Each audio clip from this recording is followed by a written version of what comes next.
পারস্য উপসাগরকে ওমান উপসাগরের সাথে সংযুক্ত করে তৈরি হয়েছে একটি গুরুত্বপূর্ণ সামুদ্রিক পথ, যা ইরান, ওমান ও সংযুক্ত আরব আমিরাতে অবস্থানরত দেশগুলো দ্বারা নিয়ন্ত্রিত। কিন্তু কথা হচ্ছে, এই নৌপথ কেন এত গুরুত্বপূর্ণ বিশ্বের কাছে? কি চলাচল হয় এই নৌপথ দিয়ে? তার আগে জেনে নেওয়া যাক এর নির্দিষ্ট অবস্থান। এর নির্দিষ্ট নাম হচ্ছে হরমুজ প্রণালী।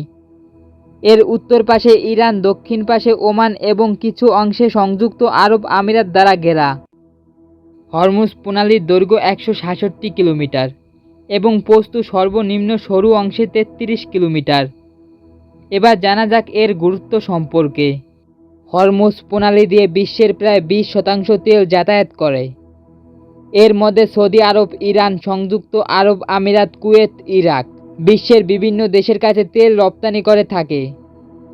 এবং যদি কোনো কারণবশত হরমুজ প্রণালী বন্ধ হয়ে যায়, তাহলে বিশ্বে জ্বালানি অস্থিরতা দেখা দেবে, তেলের দাম বৃদ্ধি পাবে, সাময়িক উত্তেজনা বৃদ্ধি পাবে। যে দেশগুলো হরমুজ প্রণালী দিয়ে তেলের রপ্তানি করে তাদের আন্তর্জাতিক তেলের বাজার থেমে যেতে পারে এবং বাংলাদেশ সহ তেলের উপর নির্ভরশীল দেশগুলো হয়ে যেতে পারে কিছুটা আদিম যুগের মতো। তাই তো হরমুজ প্রণালী নিয়ে বিশ্বে এত রাজনৈতিক উত্তেজনা।